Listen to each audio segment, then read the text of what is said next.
Paixão de nosso Senhor Jesus Cristo, segundo Lucas. Glória a vós, Senhor. Naquele tempo, toda a multidão se levantou e levou Jesus a Pilatos. Começaram então a acusá-lo, dizendo: Achamos este homem fazendo subversão entre o vosso povo, proibindo pagar impostos a César e afirmando ser ele mesmo Cristo, o Rei. Pilatos o interrogou: Tu és o Rei dos judeus? Jesus respondeu, declarando: Tu o dizes. Então Pilatos disse aos sumos sacerdotes e à multidão: Não encontro neste homem nenhum crime. Eles, porém, insistiam. Ele agita o povo, ensinando por toda a Judéia, desde a Galileia, onde começou, até aqui.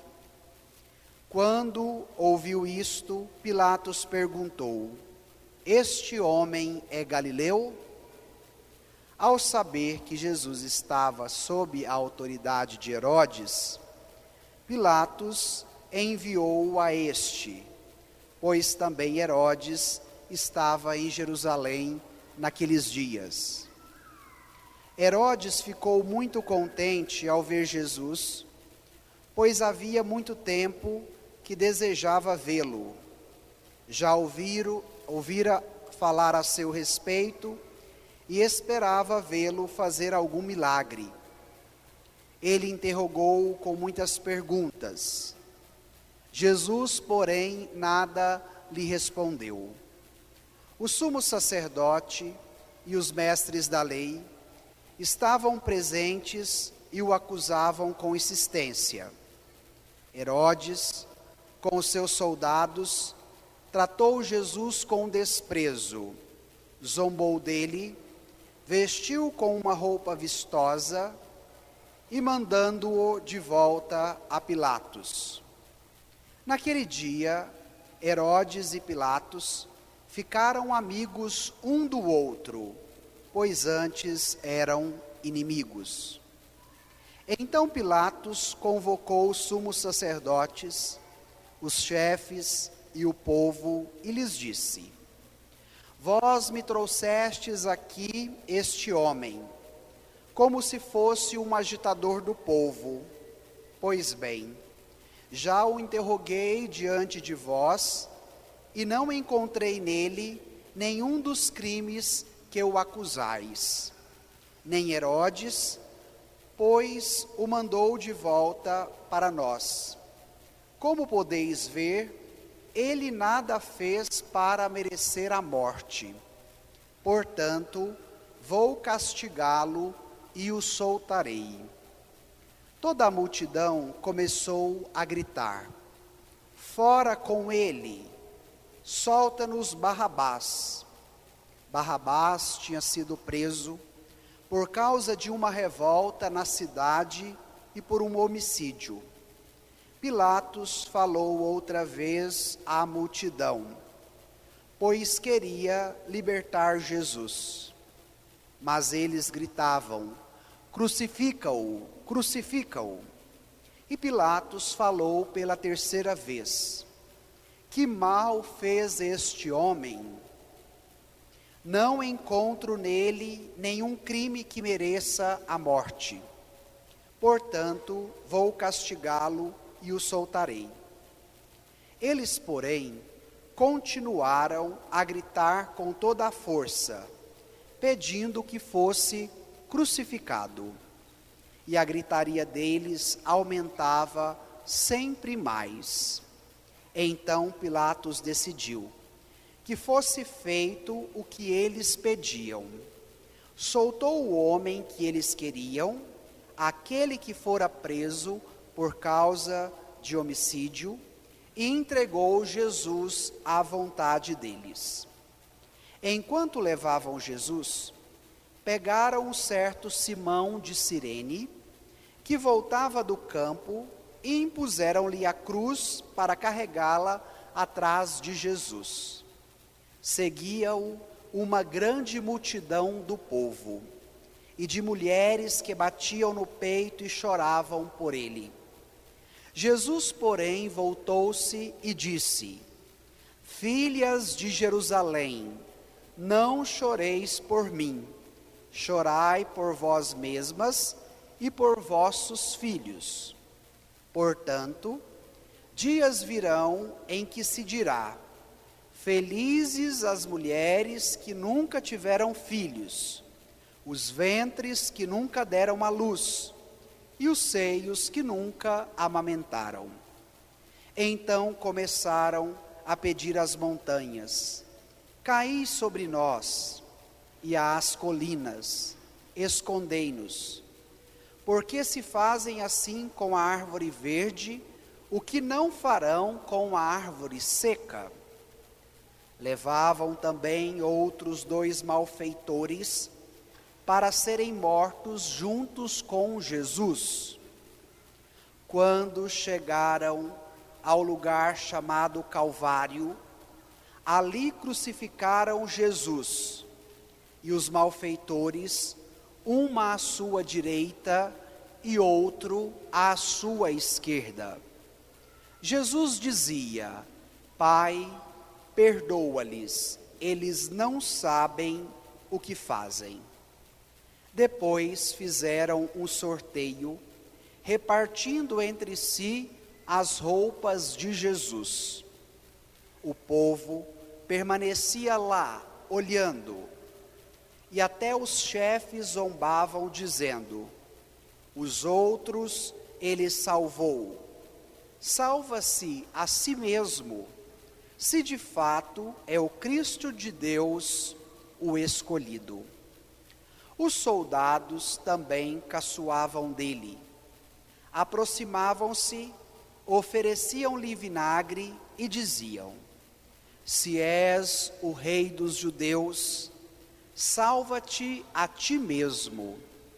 Acima dele havia um letreiro: este é o rei dos judeus.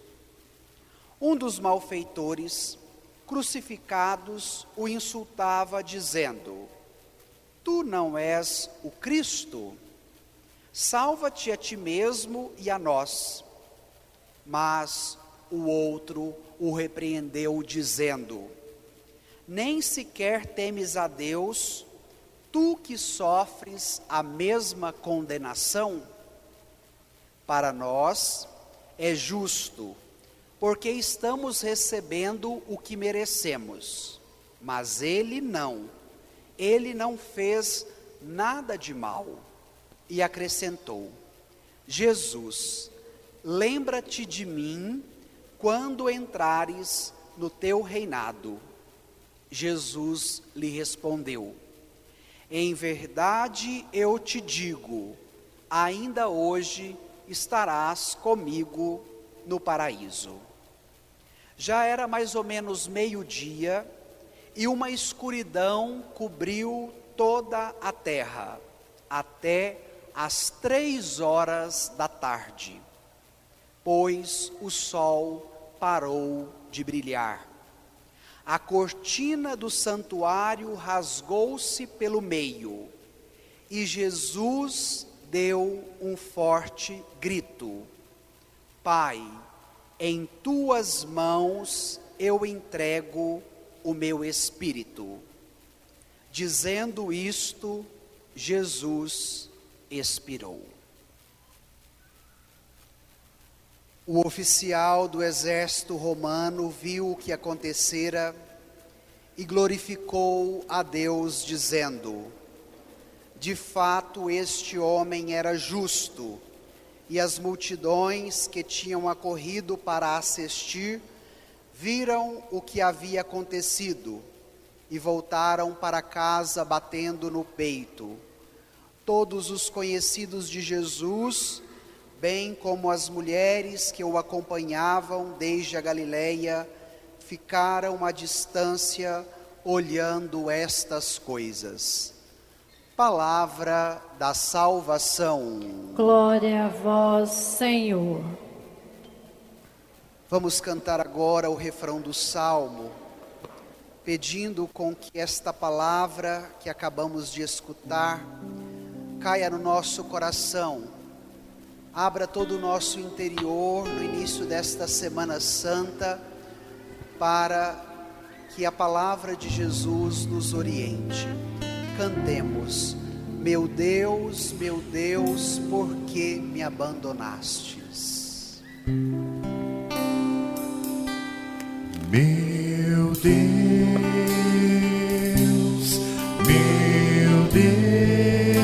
por que me abandonaste? por que me abandonaste?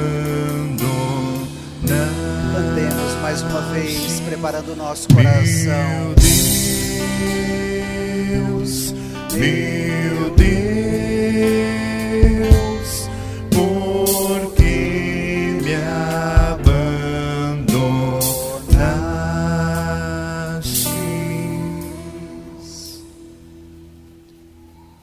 Irmãos e irmãs, este foi o momento ápice da dor que Jesus passava a partir do momento que ele foi condenado à morte e morte de cruz. E nós estamos aqui hoje, neste domingo de Ramos, para abrirmos esta grande semana, a Semana Santa, aonde faremos memória do mistério da sua paixão e, consequentemente, da sua ressurreição. E as leituras que acabamos de ouvir também nos ajudam diante do nosso grito de angústia, que muitas vezes é externalizado como este do Salmo: meu Deus, por que me abandonastes? No decorrer da sua vida, diante das diversas situações que você já viveu, em algum momento você já se sentiu abandonado por Deus? Pense nisso por um instante e permita com que a palavra te ajude neste caminho, nos ajude a todos nesta grande semana, a Semana Santa. A primeira leitura que nós ouvimos, ela foi retirada do livro do profeta Isaías, de um trecho muito importante chamado o Cântico do Servo Sofredor. Era quase que uma antecipação, quase que 800 anos antes do nascimento de Jesus, daquilo que ele viveria na sua paixão. Mas olha que interessante como inicia este cântico do servo sofredor. O Senhor Deus deu-me uma língua adestrada para que eu saiba dizer palavras de conforto à pessoa abatida. Ele me desperta cada manhã e me excita o ouvido para prestar atenção como discípulo. O Senhor abriu-me os ouvidos, não lhe resisti e nem voltei atrás. Este é o prelúdio do cântico do servo sofredor. Aquele que se predispõe a abrir os ouvidos. O Senhor a cada manhã excita os meus ouvidos como discípulo para escutá-lo, para escutar a sua palavra.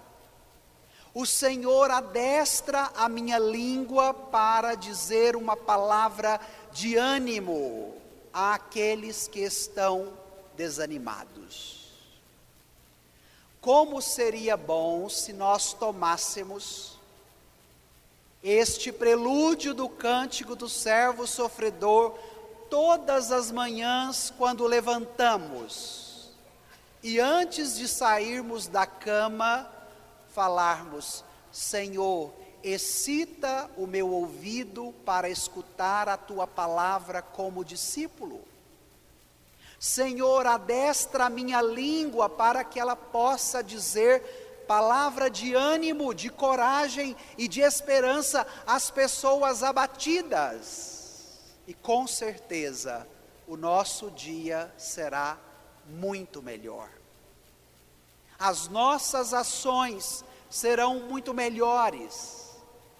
As nossas escolhas que precisamos fazer a cada dia serão muito melhores.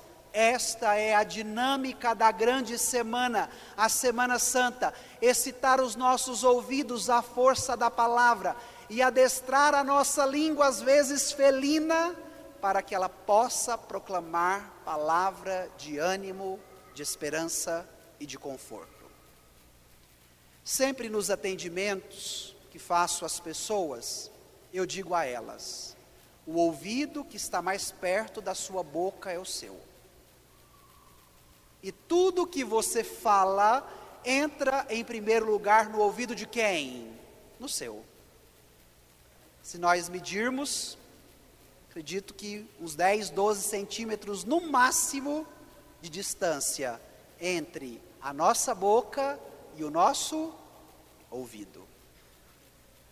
E a nossa palavra tem poder para abençoar e para amaldiçoar. Então, quando nós falamos, mesmo que seja direcionado ao outro, desejando para o outro, isso que estamos falando entra em primeiro lugar no ouvido de quem? No meu. Então, pedir uma audição, um ouvido aguçado, excitado à escuta da palavra, para que consequentemente falemos aquilo que escutamos. Estou vendo que muitos de vocês são pais com crianças pequenas. Como é que a criança aprende a falar papai e mamãe? Ouvindo você repetir no ouvidinho dela todos os dias: vem aqui na mamãe, dá os bracinhos para o papai. A criança só aprende a falar porque ela tem a capacidade de escutar. E se nós queremos mudar a nossa vida, é necessário uma nova escuta para que a nossa fala seja transformada. E aí podemos avançar um pouquinho mais, rumo à segunda leitura da carta de São Paulo aos Filipenses, que nos disse: Jesus Cristo, existindo em condição divina, não se fez do ser igual a Deus uma usurpação, mas esvaziou-se de si mesmo, assumindo a condição de escravo, tornou-se igual aos homens. Por isso, Deus o exaltou acima de tudo e lhe deu o nome que está acima de todo nome. Assim, ao nome de Jesus, todo joelho se dobre no céu, na terra e debaixo da terra, e toda língua proclame: Jesus Cristo é o Senhor, para a glória de Deus Pai. Além dos ouvidos excitados à palavra e da língua adestrada para dizer uma palavra de conforto, é necessário que os nossos joelhos se dobrem. E eu já repeti isso em várias pregações e acho oportuno repetir na de hoje. Se nós não nos dobrarmos diante do nome de Jesus, nos dobraremos diante de tantas outras realidades que batem à nossa porta. Hoje à tarde tive a possibilidade de atender um jovem que está no vício das drogas, um menino novo de 21 anos, e a família toda desesperada, sem saber o que faz com o menino. E depois de conversar com ele, com os pais, eu disse a toda a família: se nós não nos dobrarmos diante do Senhor, aparecerão outras possibilidades nas quais nós corremos o risco de nos prostrarmos. O filho de vocês está fazendo uma opção, se permitindo se prostrar diante do vício que lhe maltrata e que lhe domina. E hoje, cada um de nós devemos nos questionar: diante de quem o meu joelho se dobra? Diante de quem o meu joelho se dobra? A pedagogia da Semana Santa é completa. Ouvidos, boca e joelhos. É esta experiência que começamos a viver a partir de hoje e vamos até no próximo domingo celebrando a Páscoa de nosso Senhor. E diante disso vem o Evangelho que acabamos de ouvir. Um Evangelho mais longo do que nós estamos acostumados a cada domingo. O relato da paixão de Jesus segundo o evangelista Lucas. E agora é necessário nós nos atentarmos a alguns elementos importantes deste Evangelho. O primeiro, a motivação da condenação de Jesus. A forma de agir de Jesus, a palavra que ele anunciava, o testemunho que ele dava da sua relação íntima com o Pai, incomodou as autoridades religiosas. Os judeus queriam matá-lo. Mas de acordo com a lei de Moisés, um dos 10 mandamentos lhes dizia: não matarás. Então eles não podiam matar Jesus, mesmo desejando, porque iriam infringir a lei de Moisés. Mas eles tiveram uma saída: se nós não podemos matá-lo, o poder do Império Romano, que dominava todo Israel, pode matá-lo. E aí eles chegam para Pilatos e depois para Herodes, dizendo: olha, vocês tomam cuidado com esse Jesus. Ele está dizendo por aí que ele é rei, e não existe outro rei além de César. Ele está inflamando as pessoas a não pagarem impostos para o Império Romano. E é nesse momento em que a política se atrela à religião com uma finalidade: matar.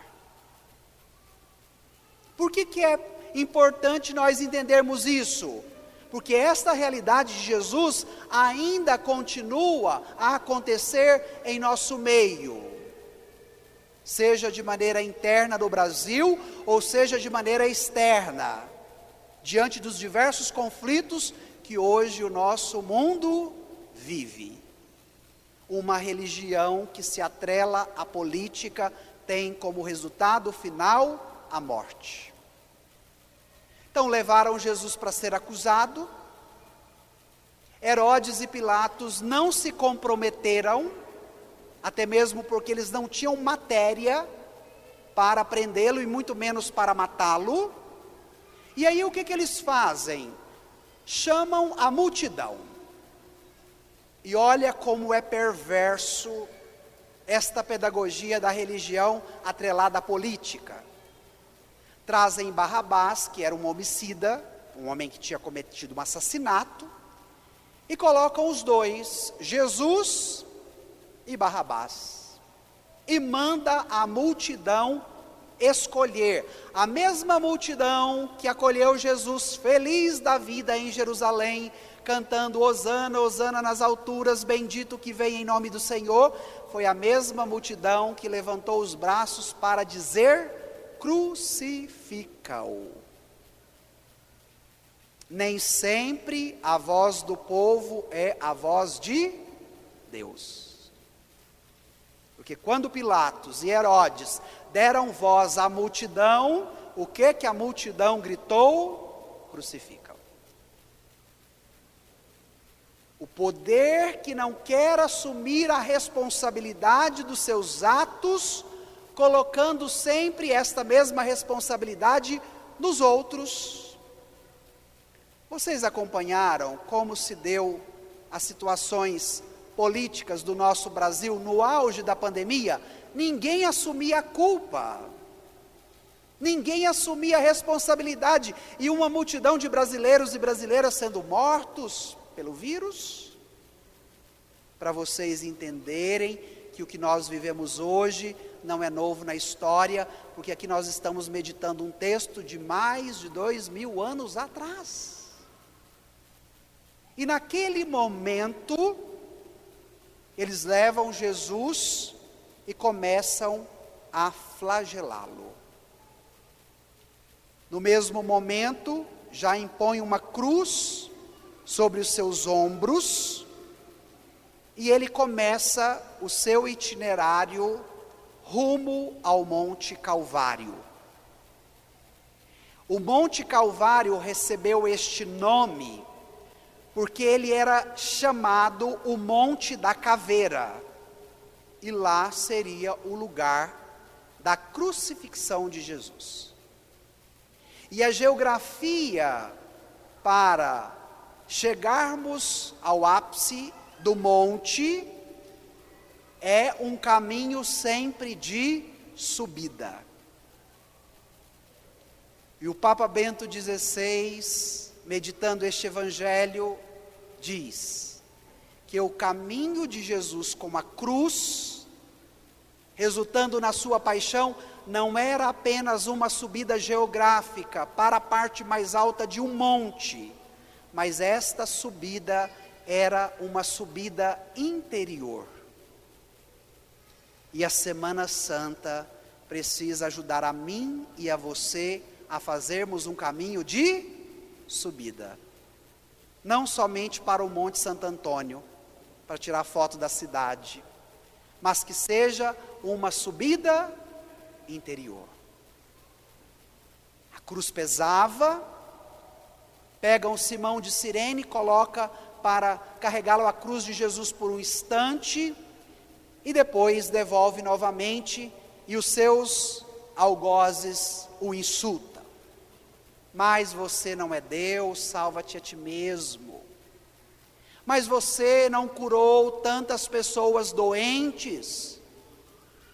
Livre você mesmo deste peso. A zombaria que maltrata diante da dor alheia. Hoje, irmãos e irmãs, ouvindo os zombadores de Jesus, devemos ser confrontados por eles, para que nós também não nos tornemos zombadores daqueles que sofrem nos momentos de maior agonia. Mas que nós permitamos com que o exemplo de Simão de Cirene nos comova a solidariedade diante daqueles que padecem e sofrem. É necessário que a Semana Santa nos ajude a redescobrirmos o poder da fraternidade, da solidariedade, da empatia, da ajuda mútua, do amor fraterno. Não queiramos mais ficar como os zombadores de Jesus, criticando-o, dizendo salva-te a ti mesmo, mas queiramos ter um coração de Simão de Cirene, que olha para o sofredor e diz para ele, o meu ombro está aqui e eu estou disposto a te ajudar na sua caminhada de cruz. Quando chegaram no lugar estabelecido, eles colocaram Jesus pregado numa cruz. E junto dele estavam 2 ladrões, um que foi colocado à sua direita e o outro colocado à sua esquerda. E olha que interessante, ambos os ladrões irão reagir naquele momento. Um no sentido de acusação e outro no sentido de arrependimento. Um dos ladrões entra na linha dos algozes de Jesus, dizendo, salva-te a ti mesmo, e inclusive nos salva, porque nós estamos morrendo como você. Mas o outro disse, Senhor, quando estiveres no teu reino, lembra-te de nós. E aí o que Jesus disse? Hoje mesmo estarás comigo no paraíso. Gente, o primeiro santo a entrar no céu junto com Jesus era um ladrão que foi crucificado com ele. E o que fez a diferença entre ele e o seu outro companheiro? O arrependimento do coração, daquele que abre os ouvidos, daquele que proclama uma palavra de ânimo, e daquele que, mesmo que crucificado, é capaz de se inclinar diante de Jesus. Ele não fez nenhum cursinho de Bíblia, ele não participou de nenhum itinerário dentro da sinagoga de Jerusalém, mas o arrependimento do seu coração lhe possibilitou estes 3 movimentos: ouvidos, boca e joelhos. Esse é o convite para você nessa Semana Santa, da reconciliação, do perdão, do arrependimento, da escuta da palavra, do anúncio desta mesma palavra e da abertura total de si, se ajoelhando, se prostrando diante do Senhor. Nos disse o texto que Jesus foi crucificado aproximadamente às 9 horas da manhã. E a sua morte aconteceu por volta das 3 da tarde. Por isso que nós temos o hábito de chamarmos às 3 horas da tarde a hora da misericórdia. Sexta-feira da Paixão, nós estaremos aqui celebrando a celebração da Paixão. Qual horário? Às 3 da tarde. Uma pessoa crucificada, como foi o caso de Jesus, ela morre asfixiada. O que é isso? Com falta de ar. E pode ser que muitos de vocês conviveram com parentes ou amigos que tiveram a Covid-19. Qual é o sintoma mais doído da Covid? A falta de ar, não é assim? E dependendo do nível do vírus, a pessoa tem que ir para a UTI, inclusive ela tem que ser entubada, porque ela precisa de um aparelho que respire no lugar dela, porque o vírus toma conta de todo o pulmão. E Jesus morreu com falta de ar, como muitos dos nossos amados e queridos parentes e amigos morreram de Covid com falta de ar. Então Jesus pode ser para nós este sinal para nos consolar diante da perca de tantas pessoas amadas e queridas que morreram vítimas deste vírus. Antes que nós passássemos por esta falta de ar, Jesus já havia passado onde? No alto da cruz. Imaginemos nós que Israel é um país muito quente, um clima muito árido, como o do nosso Nordeste brasileiro. 6 horas crucificado diante de um sol escaldante. E aos poucos, a força do corpo se esvaía, ia embora, e ele ia perdendo o fôlego. Mas diante de todos os que criticavam, que zombavam, o que Jesus disse? Pai, perdoa-lhes, porque eles não sabem o que dizem. A atitude de Jesus não foi de condená-los, não foi de desejar a eles aquilo que eles desejavam para Jesus, mas a atitude de Jesus foi de desejar o perdão do Pai, que é capaz de curar toda a ferida do coração humano que gera a maldade.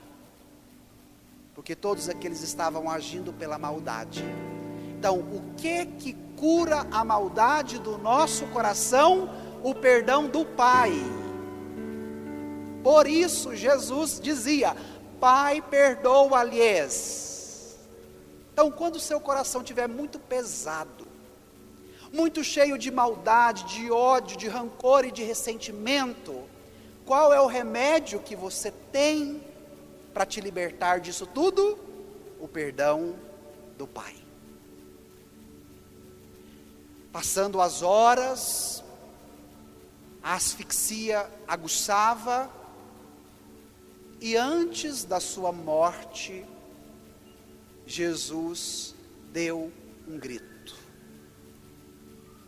E qual foi o grito de Jesus? Pai, em tuas mãos eu entrego o meu espírito. Vamos repetir juntos essa frase? Pai, em tuas mãos eu entrego. O corpo já estava morrendo, mas o espírito estava vivo. E naquele momento, Jesus, sendo filho, não briga com o Pai. Jesus não se revolta contra o Pai dizendo: eu fiz tudo, Pai querido, Pai amado, e agora olha como eu estou. Ele não brigou com o Pai, ele não o acusou, mas ele teve uma atitude de confiança, dizendo: Pai, o que ainda me resta, eu entrego nas suas mãos. Preste atenção no que o Padre vai te dizer. Quando faltar tudo, porque esta hora vai chegar para todos nós, que nós tenhamos a confiança que Jesus teve no Pai, de oferecer a Ele o pouco que ainda nos restará. Como seria bom se nós compreendêssemos a morte nesta dimensão, na confiança para com o Pai, dizer-lhe na hora da nossa morte: Pai, o pouco que me resta, o meu espírito, eu entrego nas tuas mãos. Nós passaríamos pelo luto de uma forma diferente. Nós enfrentaríamos a nossa própria morte de uma maneira nova. E hoje o convite é: confie no Pai como Jesus confiou. Faça essa experiência nova, mesmo que estejamos bem, com saúde, saudáveis, e mesmo que não esteja na hora da nossa morte. Mas desde agora podemos exercitar este carisma da palavra: Pai, tudo que eu tenho eu quero colocar nas tuas mãos. E tem uma imagem muito bonita, que é de Jesus dos braços abertos, e as mãos do Pai sendo as duas hastes da cruz, onde quem segura por cima as duas mãos do Filho é o próprio Pai, e o Espírito Santo entre a cabeça do Pai e a cabeça do Filho. Porque aqueles que achavam que dariam a última palavra de morte, não venceram, porque a palavra que vence é a do Pai. Por isso, nos disse a segunda leitura, o Pai lhe deu todo o poder sobre todo nome. Deus o exaltou acima de tudo e lhe deu o nome que está acima de todo nome. Olha aqui para a cruz. Quando Jesus estava para morrer, eles pregaram um letreiro. Sabe os significados dessas letras que estão aqui? Jesus Nazareno, Rei dos Judeus. Este foi o nome que os judeus e os soldados do Império Romano deram para Jesus, o letreiro. Mas no final, o que o Pai fez? Exaltou o seu nome acima de todo nome. Eles até puderam colocar o letreiro, mas o nome final não foi o que eles deram, mas foi o que o Pai lhe deu. E agora, a atitude nossa, que todo joelho se dobre para proclamar Jesus como o Senhor, como o Salvador. Quem reina na sua vida? Quem é o Senhor que você obedece? Qual é a palavra que te dá o comando diário para as suas escolhas? Qual é a palavra que te direciona? Qual é o nome que você segue? Hoje está na moda os seguidores, os influencers, os digitais e tantas outras coisas. Qual é o nome que você segue? Então agora vamos encerrar este momento de meditação da palavra, no início desta Semana Santa, pedindo o que nós acabamos de meditar. Põe a sua mão sobre os seus 2 ouvidos e peça agora esta graça de dizer: Senhor, excite os meus ouvidos para escutar a tua palavra. Abra, Senhor, os meus ouvidos diante da minha surdez. Dai-me um ouvido de discípulo que é capaz de escutar a tua palavra. E aqui muitas pessoas confusas porque ouvem muitas vozes que te deixam zonzo e tonto.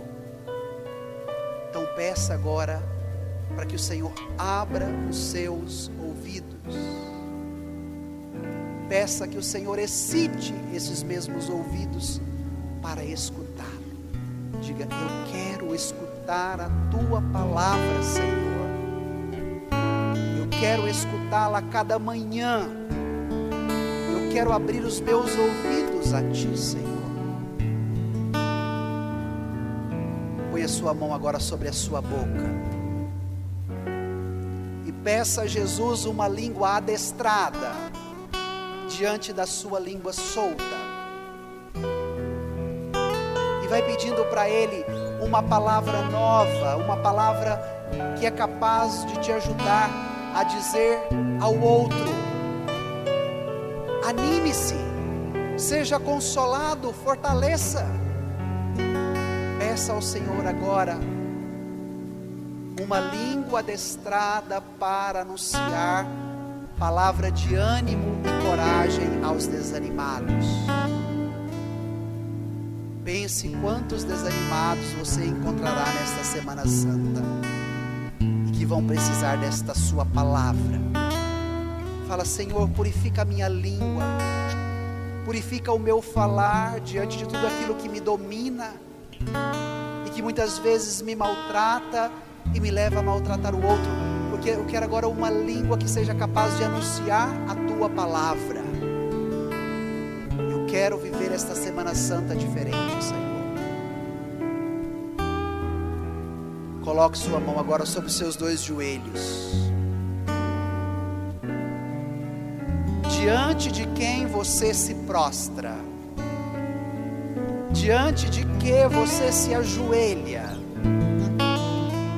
E fala para o Senhor: me ajude, Senhor, a dobrar o meu joelho para proclamá-lo como Senhor e como Salvador da minha vida. Diante da dureza do meu coração, que faz com que o meu joelho também se torne duro, Jesus, aquebrante os meus joelhos agora, para que eu possa proclamá-lo como Senhor e Salvador da minha vida. E agora, se você se conseguir, vamos se ajoelhar diante da cruz, para selarmos este momento, abrindo a nossa Semana Santa. Ouvidos aguçados à palavra, língua adestrada e joelhos prostrados diante do Senhor. Peça esta graça para a sua Semana Santa. Todo joelho se dobrará e toda língua proclamará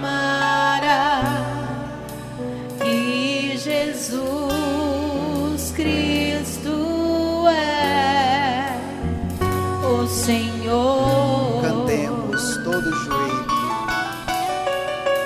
Todo joelho se dobrará e toda língua proclamará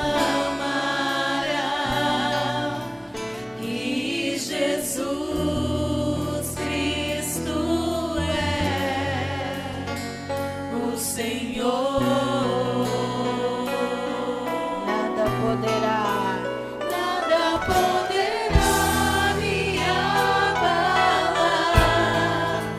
nada poderá me derrotar, pois minha força e vitória em um nome é Jesus. Nada poderá me abalar, nada poderá me derrotar, pois minha força e vitória é Jesus. Cante o nome de Jesus pedindo esta graça.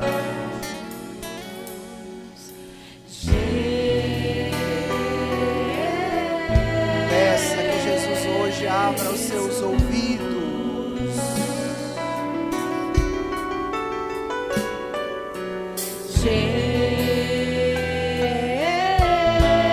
Peça que Jesus adestre a sua língua.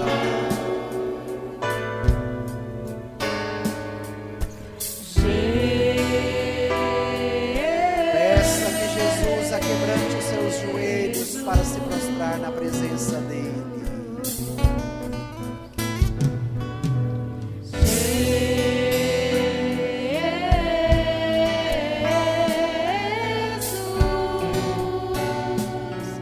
Nada poderá me abalar, nada poderá me derrotar, pois minha força e vitória em o nome é Jesus. Nada poderá me abalar, nada poderá me derrotar, pois minha força e vitória é Jesus.